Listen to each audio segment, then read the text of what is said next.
पाकिस्तान का हमसाया मुल्क में जौहरी ताबकारी मवाद की चोरी और फ़रोख्त पर इज़हार तशवीश। सलामती कौंसिल से तहक़ीक़ात का मुतालबा। अक़वाम मुत्तहिदा में पाकिस्तान के मुस्तक़िल मंदूब मुनीर अकरम ने कहा, इंतहाई ताबकार जहरीला मादा कैलिफोर्नियम एक ग्रुप की गैर कानूनी मिल्कियत में पाया गया। इसी मुल्क में 2021 में कैलिफोर्नियम की चोरी के 3 वाक़यात रिपोर्ट हुए थे। सलामती कौंसिल ऐसे वाक़यात दोबारा होने से रोकने के लिए मुनासिब इक़दामात करे। उन्होंने कहा कि पाकिस्तान ने अक़वाम मुत्तहिदा की करारदाद के तहत अपने फ़राइज़ कामयाबी से मुकम्मल किए, मजबूत कमांड एंड कंट्रोल सिस्टम कायम किया। सऊदी वज़ीर सरमायाकारी की क़यादत में आला सतह वफ़द इस्लामाबाद पहुँच गया। सऊदी वज़ीर खालिद बिन अब्दुल अज़ीज़ के साथ 130 सरमायाकार भी इस्लामाबाद पहुँचे हैं। पाकिस्तान और सऊदी अरब के दरमियान $2 अरब के मुआहदों का इम्कान।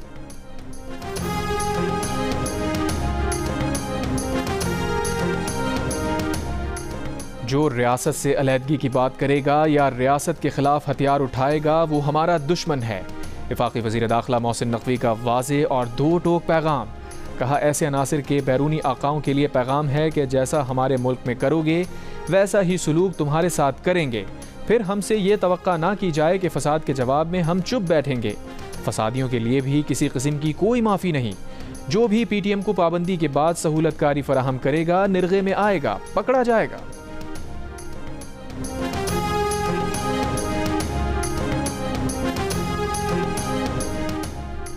बिलावल भुट्टो जरदारी ने कहा है कि आईनी तरमीम पर हुकूमत के पास ज़मीर पर वोट लेने का ऑप्शन मौजूद है। सबको साथ लेकर चलना चाहते हैं, इत्तफाक़ राय की कोशिश कर रहे हैं। आईनी तरमीम पर जल्दी हुकूमत को हो सकती है, पीपल्स पार्टी को नहीं।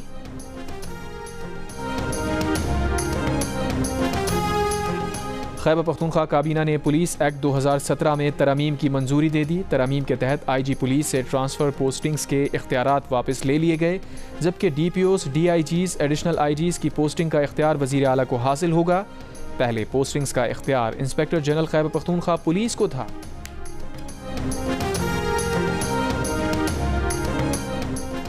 मोटरवे M9 पर बुलारी के करीब ट्रैफिक हादसा, 3 अफराद जाँ बहक। तर्जुमान मोटरवे पुलिस के मुताबिक हादसा टायर निकल जाने के बायस पेश आया।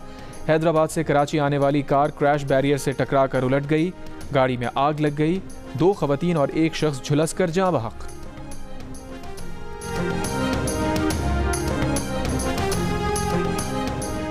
इसराइली वज़ीर दिफा ने कहा है कि इसराइल का ईरान पर हमला मोहलिक, मुतनासिब और हैरान कुन होगा। इनको समझ नहीं आएगा क्या और कैसे हुआ, वो बस नताइज को देखेंगे। दावा किया, ईरान के मिसाइल हमले जारहाना थे लेकिन निशाना दुरुस्त ना होने के सबब नाकाम हुए। जो भी इसराइल पर हमला करेगा उसकी भारी कीमत चुकाएगा।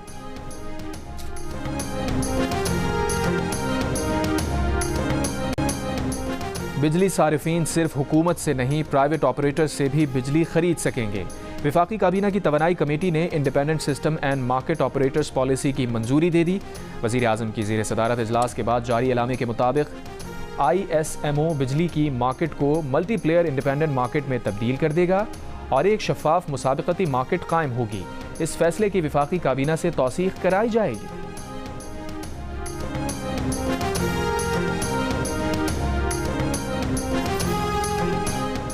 हुकूमत का ज़रिए आमदनी पर टैक्स जुलाई 2025 से लगाने का फैसला। वज़ीर ख़जाना मोहम्मद औरंगज़ेब ने कहा, विफाक की सूबों के साथ नेशनल फाइनेंस पैक्ट पर पेशरफ्त हो रही है। CPEC बिजली मनसूबों की री प्रोफाइलिंग मुआहदे होने की उम्मीद का भी इजहार।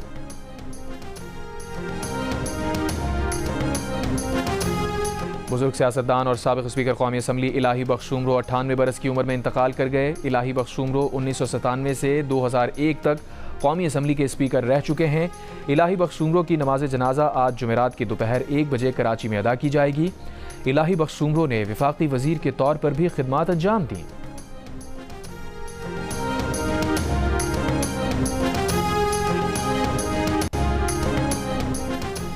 Association of electronic media editors and news directors AMEND और Pakistan federal union of journalist ने TV चैनल्स को पैमरा के नोटिस गैर कानूनी और मीडिया पर दबाव डालने की कोशिश करार दिया है।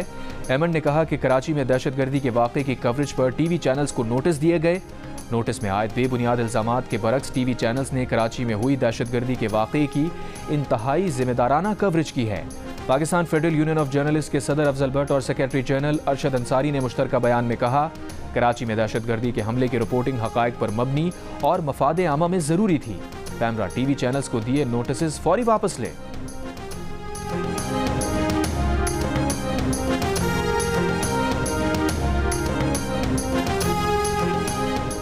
सिंध में वैक्सीनेटर्स के लिए पेट्रोल कार्ड प्रोजेक्ट का इफ्तिताह। वजीर सेहत अजरा पेचोहो के मुताबिक सिंध भर के 4000 वैक्सीनेटर्स को दूर दराज जाने के लिए पेट्रोल कार्ड दिए जाएंगे। गुज़िश्ता 3 रोज़ में पोलियो केसेस सामने आना तशवीशनाक है। डॉक्टर जाकिर नाइक दीन फैलाने निकले हैं तो छोटी बातों को दरगुजर कर दें। जामिया कराची के खुसूसी कॉन्वोकेशन से गवर्नर सिंध का खिताब। कहा, डॉक्टर जाकिर नाइक ने खिताब में PIA से मुताल्लिक़ बात की थी। डॉक्टर जाकिर नाइक को कहूँगा कि इसे दरगुजर कर दें। बोले, मोदी इंतहा पसंद हिंदुओं का चेहरा है। कहा, डॉक्टर जाकिर नाइक पाकिस्तानियों के दिल में झांक कर देखें। कराची और मैं आपके मेहमानों को लेने गवर्नर हाउस के गेट पर खड़ा था। चांसलर कामरान खान तसूरी ने जामिया कराची की जानिब से स्कॉलर डॉक्टर जाकिर नाइक को डॉक्टरेट की एजाज़ी डिग्री दी। तकरीब में मुख्तलिफ consul generals, Sindh higher education commission के चेयरमैन प्रोफेसर और जामिया कराची के वाइस चांसलर्स की भी शिरकत।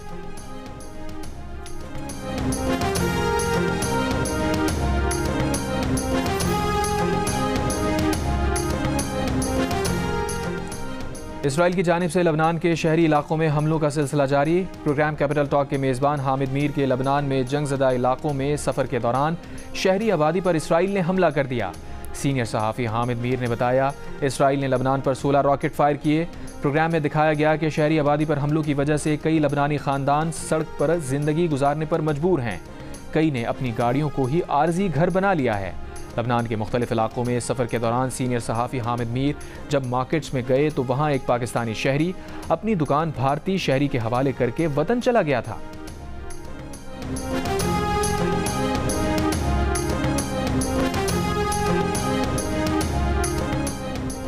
फ़लस्तीनी पनाहगुज़ीन कैंपों पर इसराइली बमबारी। सहाफ़ी समेत जबालिया पनाहगुज़ीन कैंप पर इसराइली बमबारी से एक सहाफ़ी समेत 40 फ़लस्तीनी शहीद।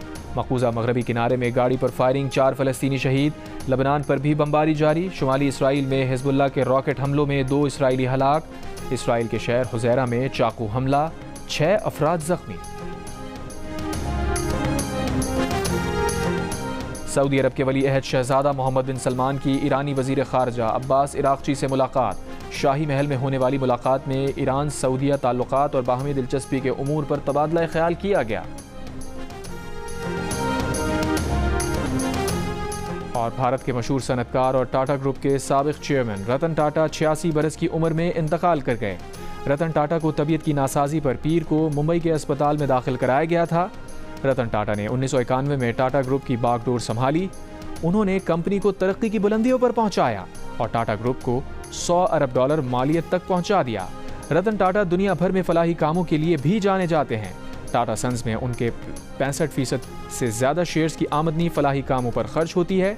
रतन टाटा की फलाही काविशों से भारत में तालीम, सेहत और समाजी तरक्की के मुतादिद मंसूबे चलते हैं।